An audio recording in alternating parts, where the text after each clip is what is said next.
Welcome back, my friends, to the Real News Network podcast. I'm your host, Mel Buer. And before we jump into today's important conversation, I wanted to take a moment to thank you, our listeners, for tuning in week after week. Whether you've got our shows on while you're making coffee in the morning, put our podcasts on during your commute to and from work, or give us a listen throughout the workday, the Real News Network is committed to bringing you independent journalism that you can count on. We care a lot about what we do, about the communities and movements that we serve with our reporting, and it's through donations from dedicated listeners like you that we can keep on doing it. Please consider becoming a monthly sustainer of the Real News Network by heading over to therealnews.com/donate. And if you want to stay in touch and get updates about our work, then sign up for our free newsletter at therealnews.com/sign-up. As always, we appreciate your support in whatever form it takes. It's been a week since a massive container ship struck a critical support column of the Francis Scott Key Bridge in Baltimore.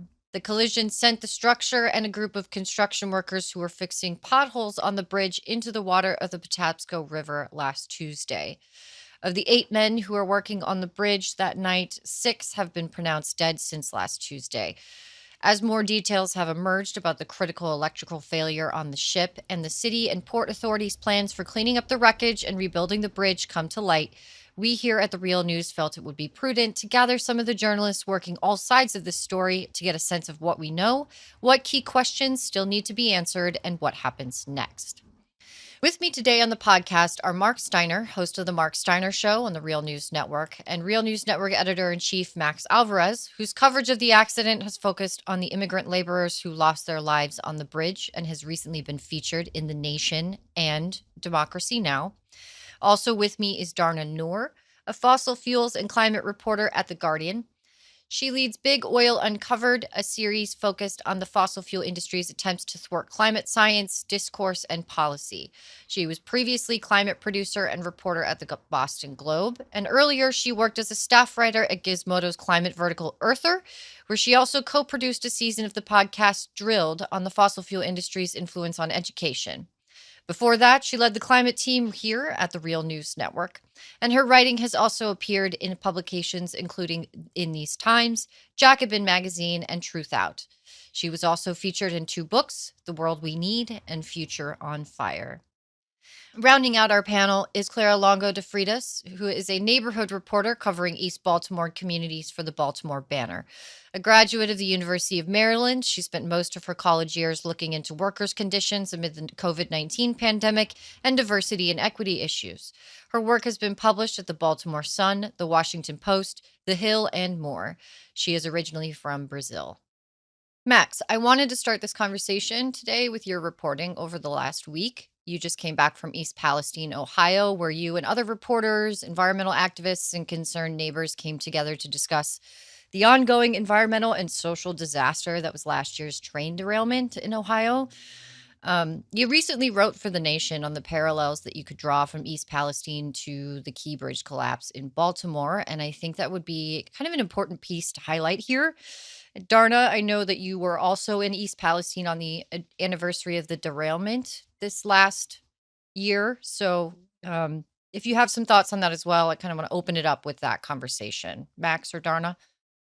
Yeah, absolutely. And just first, I just want to say what a tremendous honor it is to be on this call with everyone here. And amidst this tragedy, I do want to say that, over the past week, I've been tremendously proud of our community and tremendously proud of our fellow journalists in this city. And I think that the way that we have worked together to respond to this tragedy and provide the coverage that our community deserves is really something special, right? I mean, and that is baked into all of our reporting. I really want folks to know out there that our reporting would not have happened without the folks on this call and so many others. I mean, former Real News reporter, the great Clara Noor, was like running a Zoom like command center on the morning of the collapse, like just trying to provide information to anyone who was covering this. We saw Darna there on the ground next to the Key Bridge, and we're offering like, hey, you need our interview? You want our interview? Take it. Like, get this contact, get that contact. Clara's been doing incredible work lifting up the voices of these workers and reporting on the community. And I've been trying to share that. She's been sharing our stuff. We've been sharing, citing, promoting each other's stuff, giving each other the contacts we need. Lisa Snowden at the Baltimore Beat has offered to reprint like whatever we publish, and we want to do that. So it's just, I think, a real testament to what nonprofit driven journalism and collaboration can really do to serve the needs of our people and our city. And it's a real honor to be here with all of you. So just, yeah, kind of quickly picking up on that question, Mel, like you're right. Like, it's, as we all at the Real News know, it was very striking that I was in East Palestine reporting finally on the ground there after a year of reporting on it here at the Real News, interviewing residents. And a year before that, Mel and I were interviewing countless railroad workers amidst their contract fight, all of whom were warning that a catastrophe like East Palestine would happen if the corporate Wall Street driven, disease that has taken over the railroads, and not just the railroads, but basically every other facet of our society, was not reined in. And lo and behold, on February 3rd, just months after President Joe Biden and both parties in Congress conspired to force a contract down railroad workers' throats, a Norfolk Southern bomb train derails in the backyards of the families of East Palestine. 3 days later, the disastrous and unnecessary decision was made and pushed by Norfolk Southern to vent and burn 5 cars worth of toxic vinyl chloride, as spewing, like these toxins into the air, exposing these residents to devastating health effects that they are still feeling now. They are bioaccumulating these chemicals. They are racking up health bills. I mean, they are losing their jobs, losing their health insurance. Like, it is really a horrifying situation there in East Palestine that we've been trying to cover. And it is all about corporate greed, government negligence, right? It is part and parcel of the 40+ year long process of deregulation, disinvestment, corporate domination. The devaluation of labor and life itself in this country is what is making catastrophes like East Palestine, the Baltimore Bridge, the Boeing planes coming out of the sky, the BP oil spill, and so many other atrocities that are occurring around our country right now, not just on the labor side, but poisoning our communities. That's why, the first text that I received on Tuesday morning, like less than 24 hours after I got back from East Palestine, were from members of the community in East Palestine expressing solidarity with us, saying that they saw so many resonances in what they went through with what we were going through. Again, there's so many things that I'll say in like just 40 seconds here, and then I'll shut up. Like, the questions, I don't want to presume that like East Palestine and Baltimore are the same. The train derailment was not the ship crash that collapsed the bridge, and the investigative work to figure out the root causes of this are ongoing. But again, what I think was readily apparent to me and the folks in East Palestine is that this is an obvious breaking of the social contract between citizens, labor, business, and government, which was supposed to be that all of this dangerous stuff, the trains running through our backyards, the ships going through our rivers, and the factories that are in our communities, all of that was supposed to be allowed only if there were layers of nonprofit driven protection and maintenance in place to ensure things like East Palestine and Baltimore and Boeing and BP don't happen. And yet they're happening more and more frequently. And that is the problem. Like, to say nothing of like the containers that fell into the Patapsco River and whether or not those are going to contaminate us. Obviously, people in East Palestine who are still seeing the chemical sheen in their creeks from the derailment are looking at the chemical sheens in the Patapsco River and asking, do you guys know what are in those containers? The workers on the bridge did not get a warning about their impending deaths, just like workers on that Norfolk Southern train did not receive a warning from the hot box detectors about the ambient rise in heat in that faulty bearing before it was too late. There's so many resonances here that I think that should guide us towards the questions we need to be investigating right now. But it was really stark for me to have 24 hours in between getting back from East Palestine to the bridge collapsing, and it's just been a whirlwind ever since. Darna, do you have anything to add?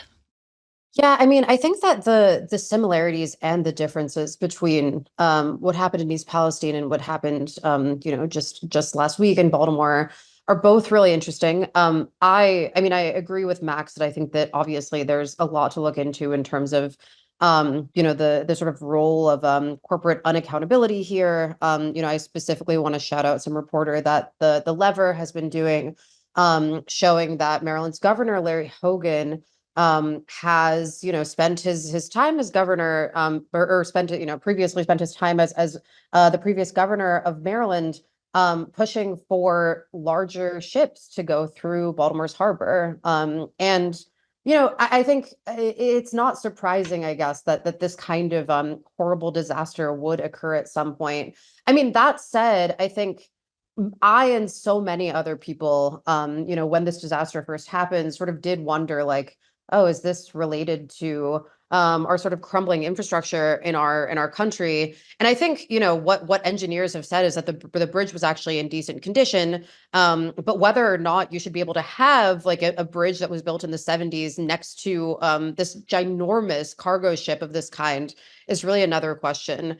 And I also think that, in both of these cases, like there are just really important questions of social infrastructure to be raised. Had the workers on the bridge who tragically fell to their death during the collision, had they been union, had they been higher paid, this disaster still could have happened.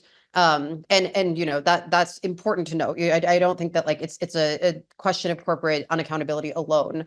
But that said, it's obviously no huge surprise that it is often, our immigrant workers of color who are often bearing the brunt of the most dangerous social situations. I mean, non-union construction work is still one of the most dangerous kinds of labor that we have in this country. And so I think that, while there are a lot more questions to ask about like what sort of changes in social infrastructure should come from this, I think, like East Palestine, it's really, as Max said, a situation that shows us the breaking of that social contract that we are supposed to have with business and with infrastructure, whether or not this particular case was caused by crumbling infrastructure, by like, horrible labor conditions. Whether or not this would have happened otherwise is a different question. But I do think that, our social infrastructure tells us a lot about who's going to bear the worst brunt of these disasters. Right.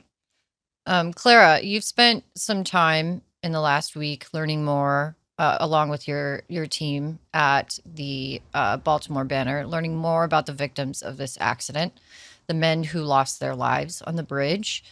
Can you let our listeners know a little bit more about who these working men were, who they were, where they're from, who their families are, and kind of the conversations that you've been having over the last week about these laborers?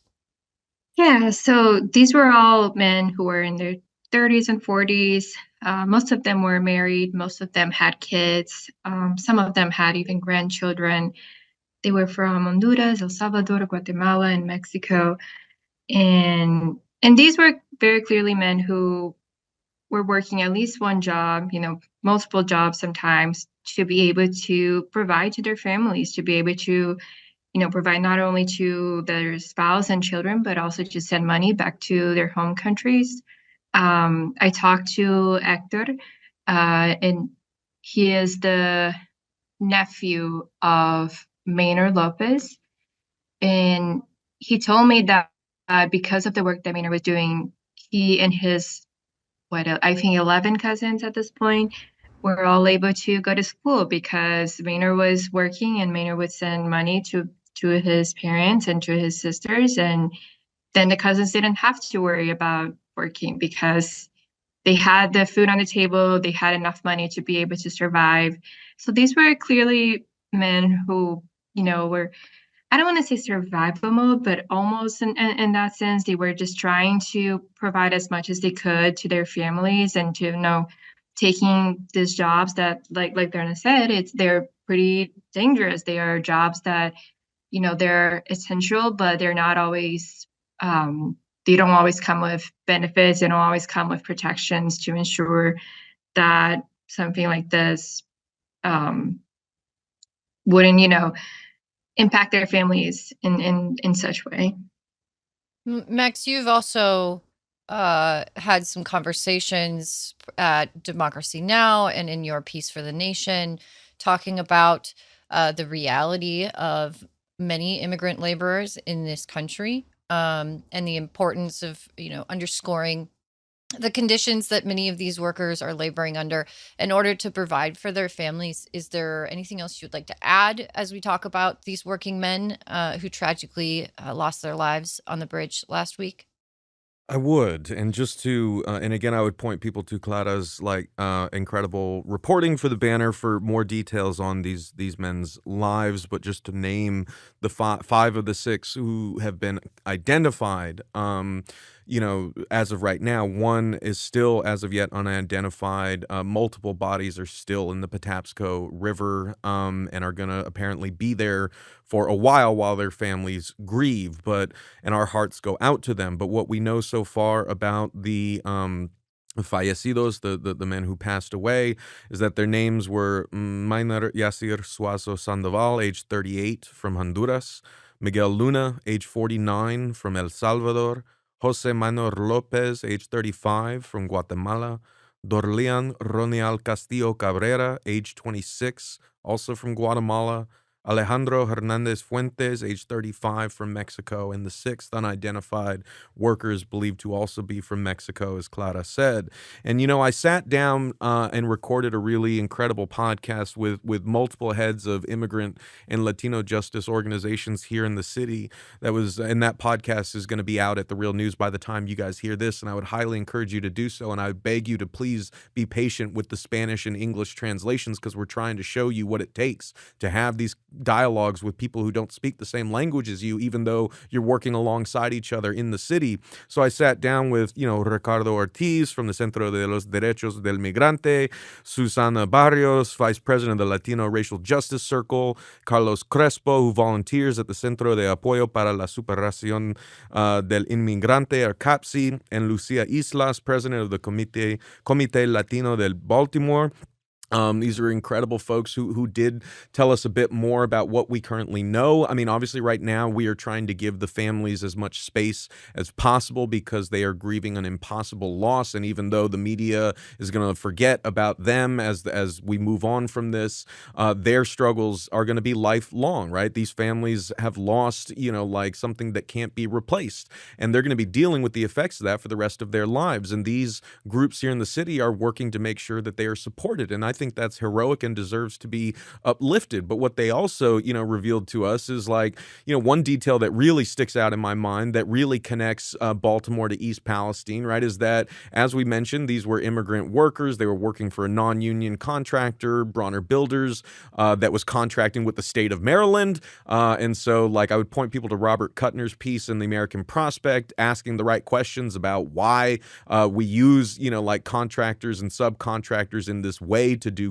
what was previously government work. But that's that's a question for another day.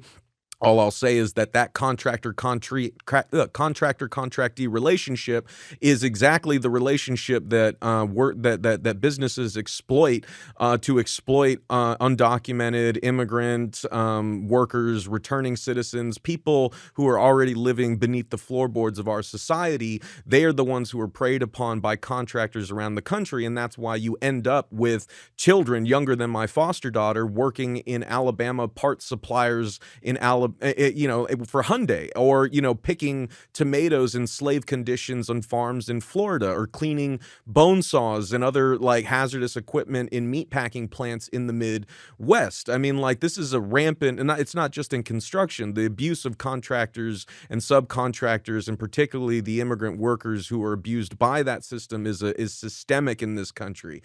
But what I would also say that connects Baltimore and East Palestine is that what we knew on the day of the crash on Tuesday was that two men were recovered from the water alive, one of whom went to emergency care. The other reportedly refused emergency services. And what I was told by members of the community, including the folks that I interviewed from the Latino justice organizations is that that person, as far as we know, did not have health care, and that we suspect that's why they rejected, emergency services. Just imagine the mindset you would have to be in to fall into the Patapsco River after it crashed, going through the most traumatic experience I have to imagine of your life. Although people who make the trek up here, as migrants go through a lot of horrors as well. So one of the most horrifying things you've ever gone through, and then to refuse a hospital trip because you live in America and you don't have health insurance, like at the same time that residents of East Palestine who are citizens are also like piling up these ailments from being poisoned by a company, that's been deregulated by the government, and they don't have health care either. Like, this is just such a damning indictment on our country writ large, and yet the immigrant workers are currently being vilified by part of the country and by Donald Trump as, quote, poisoning the blood of our country. And what are we actually doing? We're filling your potholes at night. We were the ones, our brothers and sisters were keeping the economy afloat during COVID without the governmental protections of, stimulus checks and things like that. So a lot of these workers are still dealing with long COVID. They died from COVID, keeping the economy running, and yet they are vilified in this country, and it's a really sick situation. Important points to bring up there, Max. And the conversation around immigrant labor in all its forms will continue to be a focal point for the U.S. labor movement, I imagine. I do want to kind of bring this conversation a little bit around to some of the cleanup efforts, if you'll permit me. This next question is for Darna. You've had excellent coverage of the accident in the last week. That's included conversations about the dangers of leaving that ship in the harbor. It can't go anywhere right now because it still has pieces of the bridge on top of it. And what's being done to kind of shore up the ship, what's happening to its cargo, as I understand it. Some of the cargo is full of batteries and other corrosive chemicals that have not yet fallen into the river, but there is a danger for that as they start cleaning up the river and the harbor. So what can you kind of tell us about, through your coverage with The Guardian and what stories you're working on, what can you kind of tell us about the wreckage and the cleanup efforts and what's going to come next? Yeah, the cleanup efforts, I think, are leaving us in sort of a bizarre catch-22 situation. I should start by saying, actually, that in many ways, the Baltimore sort of averted a number of different worst-case scenarios. One of the biggest dangers that can happen, environmentally speaking, during a sort of major cargo ship crash like this is the hull can break, and that can send fuel oil into the water. Fuel oil, obviously, a fossil fuel that is extremely toxic to marine life and to birds and also to people. And people in this case, especially being, folks who are actually working on the ships, and in some cases, dock workers, if the wind is blowing in certain directions and things like this. But that did not happen. Still could happen because, as you're saying, the ship is still, they've not completed the removal of the ship from the water. But it looks like we've averted that scenario, and that's going to be okay. So that's a really good sign. Also, in terms of the actual contaminants, right now, the sort of unified command, which is the group of federal and state agencies and like sort of environmental consultants that are working on this, say that they haven't found volatile organic compounds or flammable vapors in the air around the ship. That's another indication that there's not fuel oil kind of spilling into the water, and also that there's not like a bunch of corrosives that were in the ship that have kind of leaked out. And that's another really good sign. However, there are still some pretty awful and corrosive and scary chemicals that are on the ship. Right now, there's been 14 containers that were on the ship that were destroyed. They were primarily full of things like soaps and perfumes and essential oils that are damaging potentially, but probably not overtly harmful. I spoke with one sort of expert who noted that since the Key Bridge sat on the sort of wide mouth of the Patapsco River, it's likely that those contaminants will be quickly dispersed. So again, averting a worst case scenario. But as you said, Mel, there are other things on the ship that we really do not want to be getting into our water. There's lithium ion batteries, which are super flammable, and and can create a number of different sort of ecosystem hazards if they fall out of the containers that they're in that are on the ship into the water, and that would be really bad. So on the one hand, really, really important to get the ship out. On the other hand, doing that too quickly, I think, could pose some really, really serious labor concerns because, right now the ship is in part still on the water because it's really, really difficult to, even under the best conditions, it's really difficult for divers to be in the Baltimore Harbor. It's super dark. We talked to one diver at The Guardian who said that even if it's like bright daylight outside, diving in the harbor is basically just like you're feeling around with your hands. You're not really able to see anything. And there's a bunch of sediment from the disaster that's in the water right now, and that makes it even harder to see. And so, while it's really important to get the ship out of the water, we also don't want to like do that in a way that's putting workers at risk. So yeah, horrible catch-22 kind of situation. Again, I don't want to like fearmonger or like, kind of so unnecessary horror here or anything, because it does seem like we've averted some worst case scenarios, but I think still pretty important to be aware of the potential environmental contamination and know what questions to sort of ask in the future.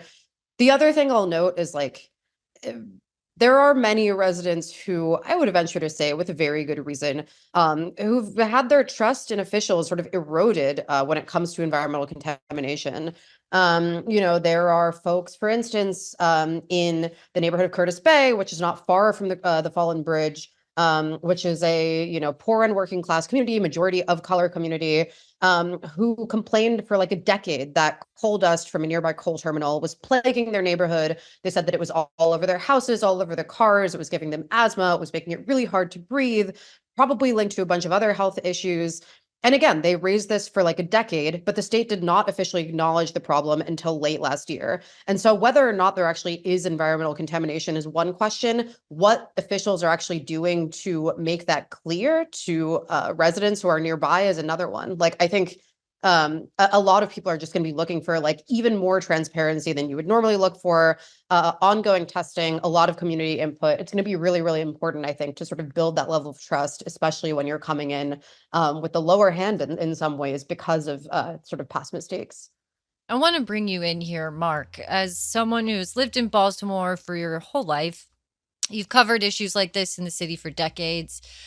What's your perspective here as you see this reporting coming out of The Guardian with Darna and the conversations that have been happening about what happens next with the harbor, with potential contamination, with the looming sort of labor crisis that's happening at the port that is now closed? What are your thoughts about that? Well, there's a lot here. I mean, I think in the last few days, I've talked to a former president of the Longshore Union who doesn't live in Baltimore anymore, who may be joining us this week. I've talked to a sea captain who then worked for the port. And I talked to another friend who now lives in Maine, who used to be a tugboat captain in the harbor. So I wanted to get some and then I started reading all these things from the Structural Engineering Society. I'm trying to get my hands around what just happened. This tragedies with men losing their lives and the bridge just collapsing. Well, a couple things are happening here. There were some serious structural issues in that bridge that had not been shored up because we do not invest in infrastructure. We don't invest in making the bridges safe for the future. This was built in the 1970s, 1977, if I have right. And there are many things that have changed in those years. There's a thing called a bumper. They didn't have the right bumpers around the bottom of the bridge. So when the ship hit the bridge, it began to make a collapse. I mean, the things that should have been taken care of, that shouldn't have existed, that happened. You have to raise questions like, why wasn't the tugboat there? Why wasn't the tugboat getting that ship under the bridge and out? Why did they cut back on that? The whole thing with Larry Hogan asking for larger ships to come in out of the port with no safety regulations around that effort. So there are a lot of things that led to disaster. I mean, right now, this affected California because they're now looking at all their bridges, saying our bridges are not structurally safe. The same thing could happen here to multiple bridges up and down the California coast. And it all goes back to not investing in the infrastructure in this country, which could, A, put people to work, and B, make us all safer. And so, I mean, there are a lot of questions like that, I think, that are just now coming to the fore. And I was really shocked when I read the kind of opinions of structural engineers from around the country in their society paper, and they were going back and forth in this dialogue about just how lax we've been in making sure that our bridges are safe and can survive a hit like that. Again, if they hadn't had the bumpers around the bottom of the trestles and other things, it would not have collapsed. Right. And like, it just, if I can just add something to that really quick, is like, that is happening at the same time that everything else is getting bigger and heavier with fewer workers on it. Like, that's like, there's another great report for The Guardian by another former Real News contributor, the great Michael Steiner. Shout out to Michael and Darna, both doing incredible work. But Michael wrote this great piece recently after talking to, another official from the Port Workers Union. And Michael writes, and I quote, as shipping vessels have grown and crew sizes have been reduced, maintenance and upkeep issues are often ignored. A report by the United Nations in 2021 found cargo ship capacity sizes had increased by 155% from 2006 to 2020. Safety incidents of large vessels globally increased 9% in 2022 and 7% in 2021. Again, like, that's why I bring up the railroads, because like, whether it's a bridge or whether it's the rail lines, like, what we are doing is we are making the ships that pass under them larger with more crap on it, with fewer workers on it, just like we're making the trains longer and heavier and carrying more hazardous material with like only 2 people on that. And the railroads have been trying to get it down to 1-person crews, to say nothing of all the staff they're cutting, checking the track, checking the cars, all that stuff. Like, this is why I see like these as part of a larger historical process. So let me just jump in with what you just said, to follow up or something. I mean, one of the things I think that's really important that may come out of this for America to deal with, for places like the Real News to cover, is the fight to have regulations and infrastructure built and regulations around our transportation systems in this country. They're lacking. Those men wouldn't have died, most likely, if the bridge was secure. The men wouldn't have died if there were regulations in place to protect that bridge and protect their lives. And if they were union workers and not people who were forced to work on the bridge without union protections. I mean, all those things are part of the battle going on that's actually not being reported on, that is unseen, that I think is really critical to the future. And also, I'll stop. Go ahead. No, sorry to cut you off there. That's fine. I do want to say that that battle has come to the fore, at least in the sense of the pressure that the railroad workers have been taking straight up to the highest levels of regulatory agencies. The Department of Transportation today issued its final rule on 2-person train crews, and it's a minimum now. They need to have 2-person train crews in order to run these trains, which is ultimately a good thing. But it's kind of a bit of a side conversation that maybe we can have another podcast on later in the week. The one thing that I want to do with the last 7 or so minutes that we have here is really just to open up the discussion to all of you. You are all local to Baltimore. You have been putting untold hours into covering this tragedy. And, Darna, Clara, and Max, you were on the ground within hours after the accident, speaking with members of the community, with neighbors, with church officials, with activists, with experts, and listening to the co-workers of the men who lost their lives on the bridge.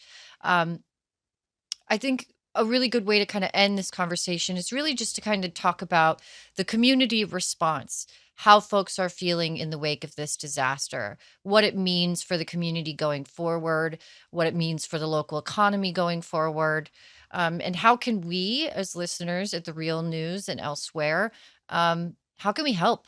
How can we be able to help you rebuild? What can we do to alleviate some of this suffering and to help you grieve? It's open to anyone. Clara or Darna, if you want to take it first, that'd be great. I can go first. Well, one thing that I do want to say is that this is a community that rallies together in times of tragedy. I don't know if you guys know about this or if we've covered this in the past, but there was a fire earlier in March, late February, that 3 people died, dozens were displaced, and they were all Latinos. And the community, put together, they helped find homes for the people, they raised funds. So the community is used to this response, and they always rally together. They always it's very much something that it's a sense of community that is very embedded. I think there's a lot of grief right now. There's a lot of sense of helplessness because they want to support the family, but for a really long time, we weren't even sure who the workers were. We weren't sure what could be done. So I think right now everyone is kind of like leaving that mode, and people are beginning to raise money to help with funeral costs, to help with, move the bodies back to their home countries, the bodies that were able to be found. So people are reacting in a very, people have a lot of solidarity for these families right now. Yeah, Clara, I'm glad that you mentioned, the work that some of the Latino racial justice and immigration rights organizations in Baltimore have been doing around that house fire. I think it's really interesting that like something that officials have been saying, and with good reason, in the wake of this disaster, is that Baltimore is really strong and really resilient. But I've been really curious to see what that actually means. And talking to Susana Barrios, who Max also I think has been speaking with, who is the vice president of the Latino Racial Justice Circle. She sort of said like, yeah, we're strong, but it's because we've had to be. Like, we've had to deal with disasters before, especially in our community, which has faced so much hardship. And so it's no surprise really that they were able to really quickly put together like it was almost $100,000 that they raised for the victims' families within like 6 hours of the tragedy, which is pretty incredible. But also, like, just saying that Baltimore is strong, I think, doesn't tell the whole story. It also is like, communities are strong because you have to be strong in the absence of like real state support, real like protections from like governments, without that sort of base of like social infrastructure that you're supposed to rely on. You have to create your own, which is really inspiring. And then also like really, I mean, it's really awful that like that's the only sort of solution that we have. We shouldn't have to be having GoFundMe accounts to fund like funerals and services for people who die in disasters that the state is at least, in some way responsible for. And I think that really, it's a really, again, a really inspiring story, and also one that should not have to exist. But that said, like, Baltimore has been really, really resilient, and so many communities have come together in a really inspiring way. Seeing restaurants kind of donate food, seeing people come in from out of town to ensure that the victims' families have places to stay. Seeing the way that like certain workers at the Red Cross have been like, putting their all into making sure that the victims' families have everything they need. Seeing the way that first responders have been taken care of. Seeing the way that unions have banded together to make sure that their workers will be protected in the face of like lost jobs in the coming weeks, I think has been really, really inspiring. And I want to like shout out Baltimore for that resilience, for that strength, and also would love to imagine a future where we could have the kind of state support that we actually need and don't simply need to rely on ourselves in order to make sure that we can survive tragedies like this. And I just want to throw in real quick that I think one of the things we have to do now is to really keep our politicians, political leaders' feet to the fire. What are you going to do about investing in infrastructure? What are you going to do about making sure that people are paid union wages and unions have a say in what's happening in building that infrastructure and putting people to work who need the jobs in our communities? And that workers like these get citizenship. Right. I mean, it's because there are questions that they cannot be allowed to run away from. This should not have happened. The bumper should have been in place. The bridge should not have collapsed. That should have been inspections on that boat before it was allowed to before it was allowed to go out. There's so many variables here that the lack of oversight by our government for any safety in the harbor, all of that is affecting what just happened. That shouldn't have happened. Those people shouldn't have died. The bridge should not have collapsed if the right systems were in place to ensure the safety of all of us. That's part of the problem. Right. And a ship experiencing that level of propulsion failure 30 minutes after leaving port should not have been allowed to leave port. Right. A rail locomotive experiencing that level of bearing failure, carrying that many hazardous materials through the backyards of regular people, should not have been allowed to be on the track in the first place, right? I mean, and workers on that bridge, at least the foreman, should have had a direct line to emergency dispatch in case something like this happened. Like you said, Mark, there's so many layers and failures here, and we're going to continue to cover this. And I know that Clara and Darna and our other great journalists, comrades in the city, are going to keep doing that. And once again, I just want to stress like what an honor it is to be serving the community alongside these folks, not being in competition with them. And I just want to implore folks out there to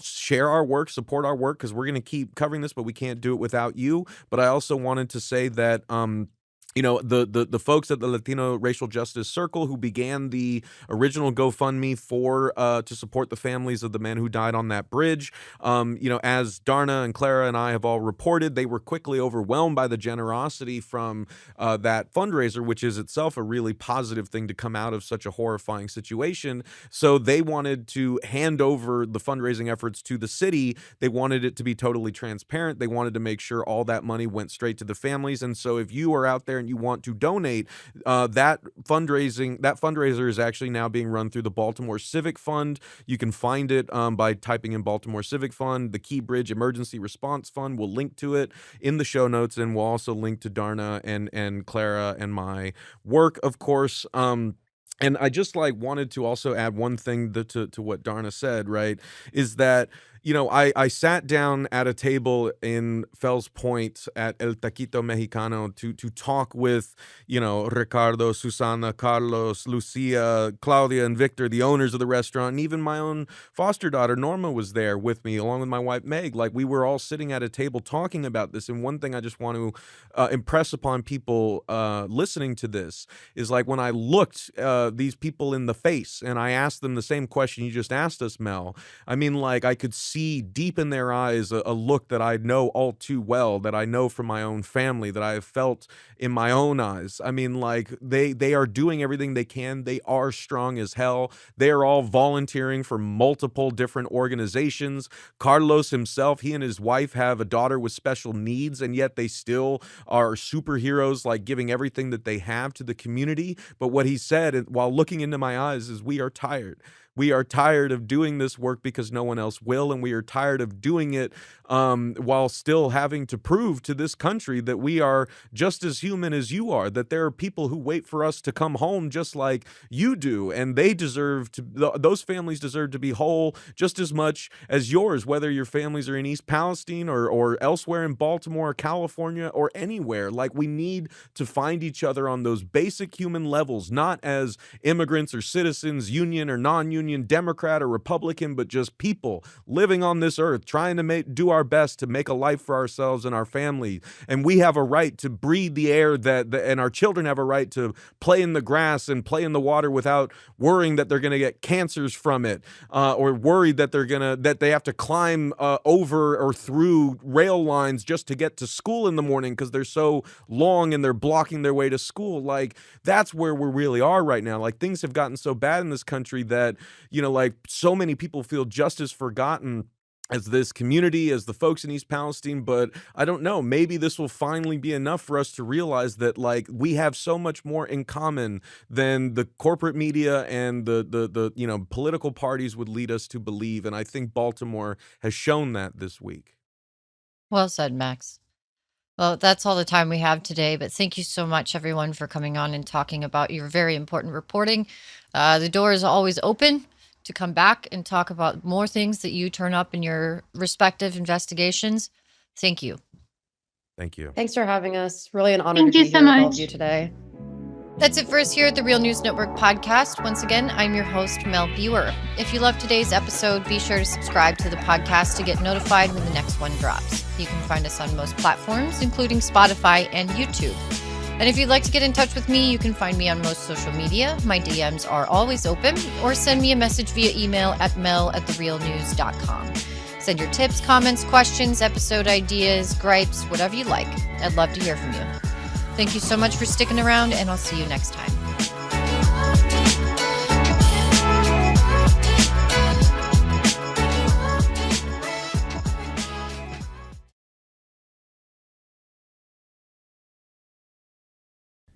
Thank you so much for watching the Real News Network, where we lift up the voices, stories, and struggles that you care about most. And we need your help to keep doing this work. So please tap your screen now, subscribe, and donate to the Real News Network. Solidarity forever.